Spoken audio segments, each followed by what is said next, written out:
Hola, te saluda el maestro en estudios jurídicos, Lucio Domínguez Nares, y te doy la más cordial bienvenida a la materia Taller de Litigación Oral de la Maestría en Derecho y Litigación Oral. En esta segunda sesión veremos litigación oral y epistemología, ontología, deontología y axiología. El objetivo general de la materia es que ustedes analicen de manera filosófica y técnica la litigación oral desde los enfoques epistemológico, ontológico, deontológico y axiológico, para comprender su fundamentación teórica y su aplicación en los procesos jurídicos contemporáneos. Los objetivos específicos de esta sesión es que ustedes al finalizar comprendan los fundamentos filosóficos que sustentan la litigación oral en el sistema jurídico acusatorio. Examinen los conceptos de epistemología, ontología, deontología y axiología aplicados al ámbito jurídico y su relación con la litigación oral. Interpreten cómo las teorías del conocimiento influyen en la construcción de la verdad jurídica en los juicios. Distingan las aplicaciones ontológicas de los conceptos jurídicos que se debaten en el litigio oral. Puedan evaluar los principios éticos y normativos que guían la actuación del abogado y del juez en escenarios de oralidad. Proponer criterios axiológicos que fortalezcan la justicia, la equidad y la transparencia en los juicios orales e integrar las diversas dimensiones filosóficas para una práctica jurídica coherente, ética y fundamentada. Bien, la litigación oral, como piedra angular del sistema jurídico acusatorio, demanda de ustedes no solamente habilidades técnicas de argumentación, sino también una comprensión profunda de los fundamentos filosóficos que orientan la construcción de la verdad jurídica. En este sentido, el análisis de la litigación oral requiere explorar dimensiones como la epistemología, es decir, la teoría del conocimiento, la ontología, la naturaleza del ser y del fenómeno jurídico, la deontología, el deber ser y la ética profesional, y la axiología, el estudio de los valores jurídicos. Comprender estas cuatro perspectivas ofrece una visión integral que permita al litigante y al juzgador no solo aplicar el derecho, sino también interpretar el sentido y el alcance de los discursos, pruebas y normas que convergen en el juicio. Así, la litigación oral constituye un escenario privilegiado para estudiar cómo se construye la verdad, qué valores se defienden, cuál es la estructura de los conceptos jurídicos que se discuten y cuáles son los deberes éticos que orientan el actuar procesal.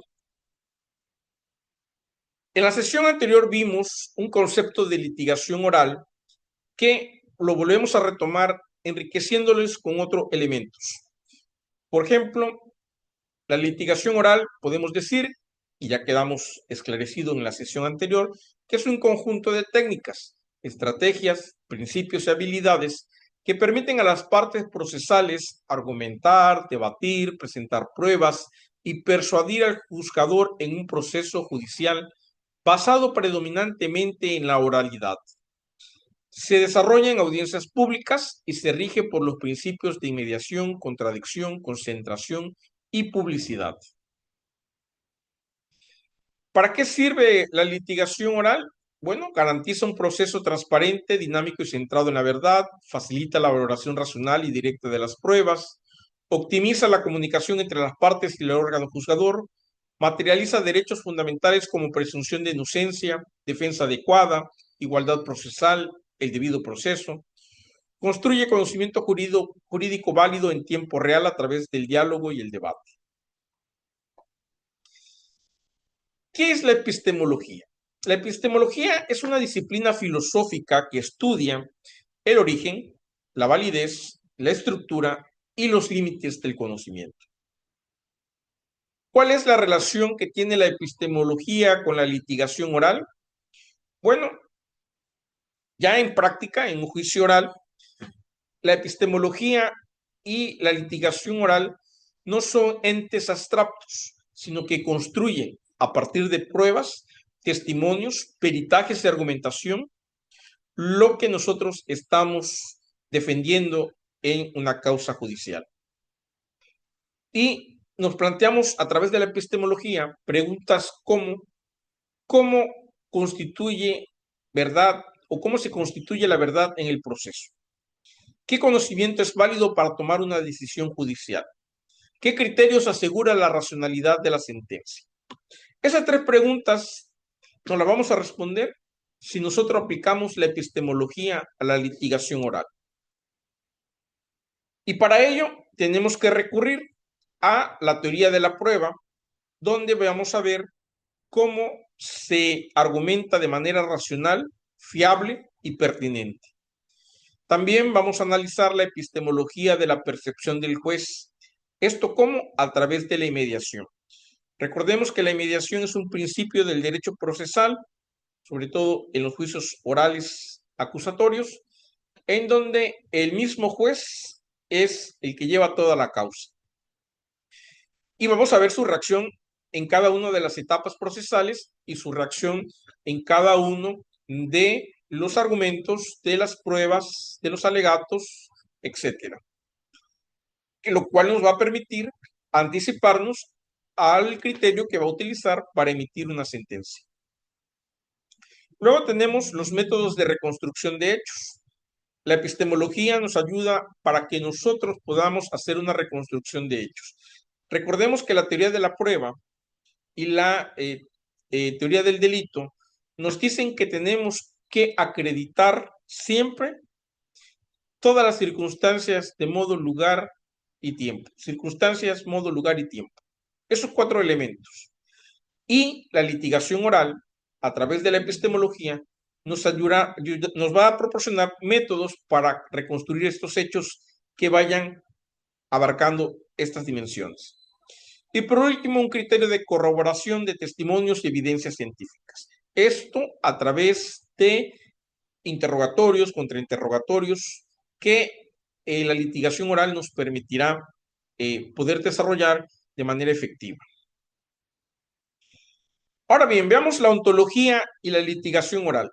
¿Qué es la ontología? La ontología estudia la naturaleza del ser y de los fenómenos, incluyendo entidades jurídicas como las normas, derechos, obligaciones y las personas jurídicas. ¿Cuál es la relación entre la ontología y la litigación oral? En el litigio se discuten entidades ontológicas como ¿qué es un hecho jurídico? ¿Cuál es la naturaleza del delito o la responsabilidad? ¿Qué significa la verdad jurídica como entidad? Esto porque la ontología jurídica permite al litigante comprender la estructura conceptual de lo que se debate, que son acciones humanas, relaciones jurídicas, categorías normativas y situaciones fácticas. ¿Cuáles son los aspectos claves de la ontología? Bueno, la ontología se aplica en el delito, en el estudio del delito, los tipos de delito, la teoría del delito. La ontología también nos permite ver la naturaleza de la responsabilidad civil o penal de un sujeto o de una acción, de un hecho, la naturaleza de la prueba, si es fáctica, científica, testimonial, y los conceptos jurídicos como entidades abstractas, interpretadas en el juicio. Eso nos ayuda a la ontología. La deontología. ¿Qué es la deontología y cuál es su relación con la litigación oral? La deontología es la disciplina que estudia los deberes, normativas éticas y obligaciones profesionales de quien ejerce una actividad. La relación con la litigación oral es que implica una alta responsabilidad ética, pues la libertad, patrimonio o los derechos de una persona depende del actuar profesional y litigante y del juez. El secreto profesional, por ejemplo, es un elemento que se estudia en la deontología. La deontología regula los deberes de veracidad que debemos nosotros como abogados siempre apegarnos a ella, la lealtad y buena fe procesal, no solamente con nosotros mismos, sino con nuestros clientes y con los operadores jurídicos. Una prohibición, la deontología nos prohíbe manipular evidencias. También la deontología nos cimenta el respeto a la dignidad de las partes y de los testigos. Y por último, la deontología nos proporciona los elementos y las herramientas para que nosotros podamos ejercer nuestro trabajo como abogados o como juristas de manera responsable, con un poder argumentativo, persuasivo, pero con apego a la verdad jurídica, obviamente. Aspectos clave. Bueno, la deontología diseña o estructura el código de ética del abogado, el deber del juez de imparcialidad e independencia, así como la ética de la argumentación propuesta por Jürgen Habermas y Robert Alexis. Ahora bien, veamos a la axiología y la litigación oral. La axiología es la rama de la filosofía que estudia los valores y su relación con las acciones humanas y las normas. Debemos de saber que el derecho abarca una infinidad de valores. En el caso del derecho en juicios orales, abarca los valores como la justicia, la verdad, la dignidad humana, la igualdad, la imparcialidad, la transparencia, la seguridad jurídica. Estos valores que les acabo de mencionar guían la interpretación jurídica y la toma de decisiones de los juzgadores. ¿Cuál es el aspecto clave de la axiología con la litigación oral? Bueno, desde Aristóteles hasta John Rawls establecen un valor de justicia en la decisión judicial. También habla de una equidad procesal y maximiza los derechos y las garantías de las partes en un proceso. ¿Quiénes son los principales exponentes filosóficos relacionados con la epistemología, deontología, ontología, axiología? Bueno, como les mencionaba hace un momento, empezamos con Aristóteles, quien plantea una teoría de la justicia, de la lógica y la retórica. Immanuel Kant, en el siglo XVIII o XIX, la deontología del deber, la ética racional, a través de su crítica a la razón pura, una obra fundamental y fundacional. Hans Kelsen, que estudia la ontología de la norma jurídica a través de su obra Teoría pura del derecho, Teoría general del derecho. H.L.A. Hart, que habla de una estructura ontológica de reglas primarias y secundarias. Jürgen Habermas, que habla de la ética del discurso, la legitimidad a través de la argumentación. Igual como hicimos en la sesión anterior, les presentaré a algunos de estos autores, su biografía de manera sintetizada, para que nos vayamos familiarizando con alguno de ellos. También Robert Alexis habla de la teoría de la argumentación jurídica y de los principios. John Rawls habla de la axiología de la justicia como equidad. Chan Perelman, la nueva retórica, razonamiento jurídico. Y Michel Foucault, que habla sobre la relación sobre poder en la producción de la verdad.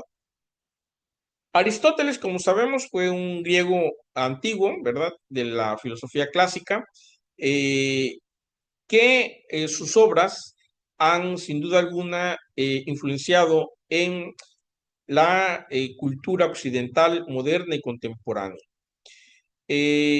Aristóteles nació en Estagira en 380 antes de la era cristiana y se calcula que murió en Calcis alrededor del año 322 antes de la era cristiana. Fue un filósofo, polímata y científico griego. Polímata, es decir, es una persona que domina diferentes áreas de conocimiento, como la matemática, la filosofía, la biología, la medicina, la arquitectura, la geografía, la geometría, etcétera, ¿no? Esos son los polímatas. ¿Sí? Él nació, como les decía hace un momento, en la ciudad de Estagira, al norte de la antigua Grecia, considerado junto a Platón el padre de la filosofía occidental. Sus ideas han ejercido una enorme influencia sobre la historia intelectual de Occidente por más de 2 milenios. Immanuel Kant, él nació en Königsberg el 22 de abril de 1724 y fallece en Königsberg el 12 de febrero de 1804. Fue un filósofo prusiano de la Ilustración, fue el primero y más importante representante del criticismo y el precursor del idealismo alemán. Es uno de los pensadores más influyentes de la Europa moderna y de la filosofía universal. Además, es uno de los últimos pensadores de la modernidad, anterior a la filosofía contemporánea, cuyo origen suele situarse entre 1831 tras la muerte de Federico Hegel. Hans Kelsen, él nace en Praga el 11 de octubre de 1881 y fallece en Berkeley, California, el 19 de abril de 1973. Fue un jurista y filósofo austriaco de origen judío. Estudió Derecho en la Universidad de Viena, donde se doctoró en 1906. En la misma universidad contempló su habilitación en Derecho Constitucional y Filosofía del Derecho en 1911. Cursó un seminario complementario en la Universidad de Heidelberg bajo la dirección de George Jelinek. Hans Kelsen es conocido por sus dos grandes obras, Teoría General del Derecho y Teoría Pura del Derecho. Cuando hablamos de la teoría pura del derecho, hablamos de dos cosas fundamentales. Primera, que Hans Kelsen era un gran impulsor del derecho positivista. Y hablamos de derecho positivista cuando nos referimos a un derecho que excluye, el derecho natural. Los derechos naturales abarcan valores y derechos universales. De hecho, el derecho natural es la base de los derechos humanos, porque los derechos humanos no son otra cosa sino derechos universales que son inherentes al ser humano por el solo hecho de ser humano.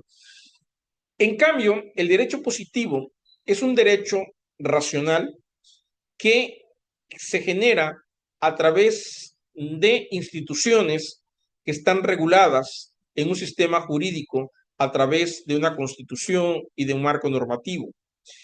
Y habla de la teoría pura del derecho. Cuando hablamos de pura del derecho, es porque Kelsen hace a un lado la axiología, sobre todo la deontología y la axiología, la deontología desde el punto de vista de la moral. Dicho en otras palabras, para Kelsen el derecho debe de ser de una forma interpretada y aplicada que no le debe de importar o no debe de basar sus criterios en una moral, porque él consideraba que la moral generalmente respondía a ciertos intereses de poder y que al mismo tiempo la moral era contradictoria, ¿sí? Entonces, por eso él construye una teoría del derecho puro.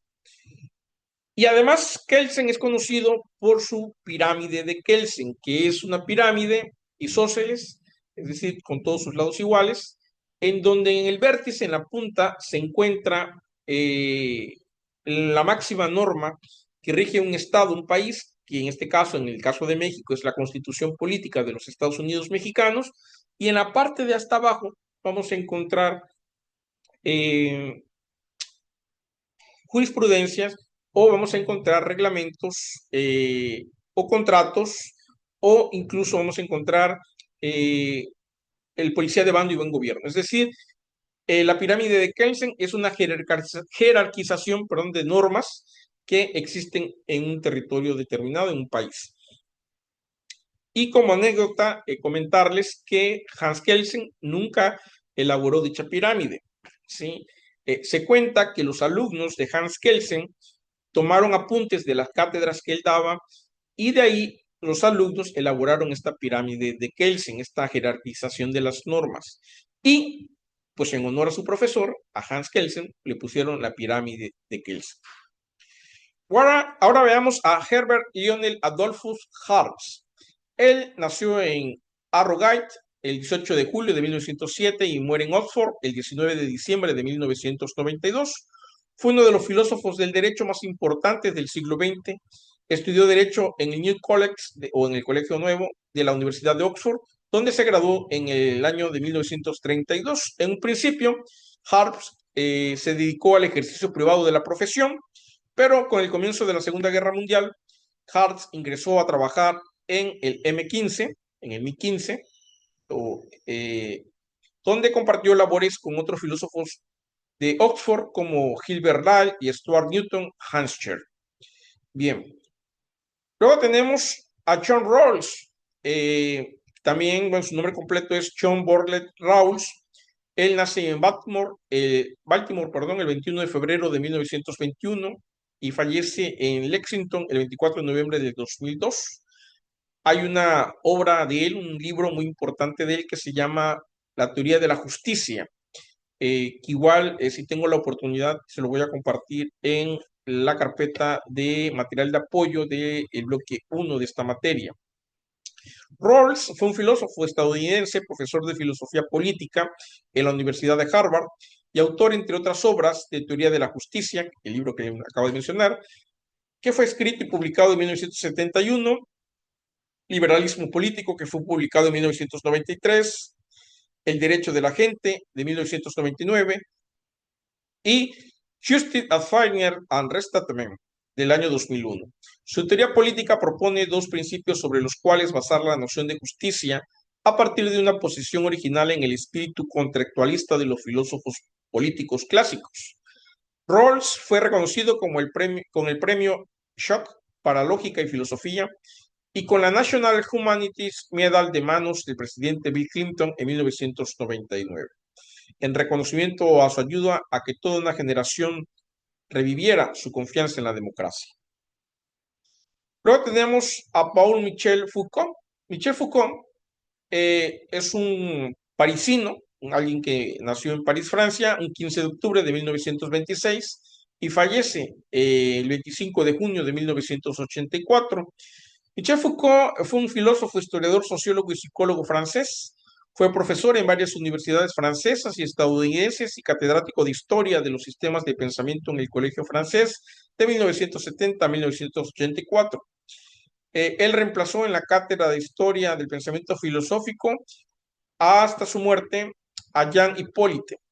El 12 de abril de 1970, la Asamblea General de Profesores del Colegio de Francia eligió a Michel Foucault, que por entonces tenía 43 años, como titular de la nueva cátedra. Su trabajo ha influido en importantes personalidades de las ciencias sociales y de las humanidades. Michel Foucault es un gran estudioso, o fue un gran estudioso del comportamiento de las estructuras de las instituciones de poder, el poder sometiendo a las personas que se desarrollan en una sociedad. Dos de sus grandes obras, tiene muchas, pero dos de sus grandes obras es Historia de la Locura, que es un análisis riguroso sobre las instituciones psiquiátricas de esa época, pero la institución psiquiátrica no como una institución donde llegan los enfermos mentales a curarse o a sobrellevar su enfermedad, sino como una institución de control, una institución de poder de control. Y también dentro de sus obras está Historia de la Sexualidad, que lo mismo habla sobre cómo la sexualidad es siempre un mecanismo de control y de poder. Bien. En conclusión de esta sesión, podemos decir que la litigación oral, más que una técnica procesal, constituye un escenario filosófico donde se interrelacionan dimensiones epistemológicas, ontológicas, deontológicas y axiológicas. La epistemología permite comprender cómo se construye el conocimiento jurídico en el juicio. La ontología, por su parte, clarifica la naturaleza de los conceptos jurídicos debatidos y la deontología orienta éticamente el actuar profesional, así como la axiología asegura la prevalencia de valores fundamentales que legitiman el proceso. El litigante y el juzgador, que integran estas dimensiones, la epistemología, deontología, axiología, ontología, en su práctica procesal, pues alcanzarán sin duda alguna una visión más profunda, crítica y humanista del sistema jurídico acusatorio, contribuyendo a una actuación con decisiones más racionales, justas y fundamentadas. Yo les invito a que revisen su carpeta de antologías de este bloque, en donde desarrollo un poco más el tema de la relación de la epistemología, la ontología, la axiología y la deontología con la litigación oral. Nos vemos en la próxima sesión. Que tengan un excelente día.